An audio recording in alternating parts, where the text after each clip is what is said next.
You know, being born and raised here and listening to the music, especially of the 70s. The 70s were a big part of Hawaii's music here in Hawaii. And how many of you remember the 70s? Ah, yeah. You don't remember the 70s. Oh no, I was born in 82. Sorry. Born in 82, the year of MTV. Right.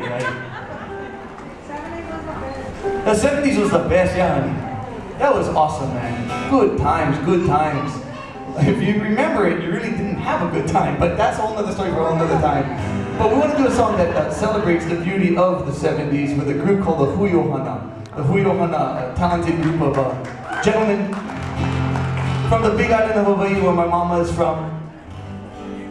So I want to do this song for each and every one of you who celebrates their style of music and the legacy they have left us. So hope you enjoy it. A song that goes like this.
Maunalua.